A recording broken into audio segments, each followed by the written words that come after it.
కొత్త కార్పొరేషన్ లో mayor, deputy mayor ఎన్నిక నాకైతే నిజంగా చెప్తున్నా చాలా విచిత్రంగా అనిపించింది. మా ఎమ్మెల్యే గారికి ఉన్నటువంటి ప్రేమను ఈ కౌన్సిల్ లో చూసాను నేను. అన్ని పార్టీలకు అతీతంగా అందరూ కూడా ఆయన మీద ప్రేమ చూపించి మా పేర్లు చెప్పంగానే అందరు లేచి నిలబడి మాకు మద్దతు పలకడం అనేది మేము ఎట్లా నడవాలి, ఎట్లా మార్గదర్శిగా తీసుకోవాలి, ఎట్లా ముందర అందరిని కలుపుకొని పోరాడడానికి ఒక నిదర్శనంగా నాకు అనిపించింది. చాలా ఆనందంగా అనిపించింది.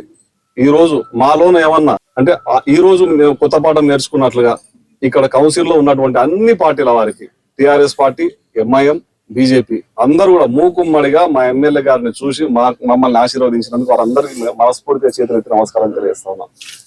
ఇంతటి గొప్ప అవకాశాన్ని ఇచ్చినటువంటి కాంగ్రెస్ పార్టీ పెద్దలకు, రేవంత్ రెడ్డి గారికి, మరియు పిసిసి ప్రెసిడెంట్ గారికి, డిసిసి ప్రెసిడెంట్ గారికి, మరియు కాంగ్రెస్ పార్టీలో ఉన్నటువంటి ప్రతి ఒక్క నాయకునికి కూడా మనస్ఫూర్తిగా ధన్యవాదాలు తెలియజేస్తూ ఇంతటి అవకాశాన్ని సద్వినియోగం చేసుకుంటూ రాబో కాలంలో మా ఎమ్మెల్యే గారి ఆధ్వర్యంలో ఆయన సూచన మేరకు ప్రతి ఒక్క పనిలో కూడా చాలా అనుభవం ఉన్న వ్యక్తి కాబట్టి ఆయన యొక్క అనుభవాన్ని, సూచనలు తీసుకుంటూ మేయర్ గారు కానీ నేను కానీ పాలమూరు ప్రగతికి బాటలు వేయడానికి మా పని మేము చేస్తామని తెలియజేస్తా ఉన్నాం. Thank you.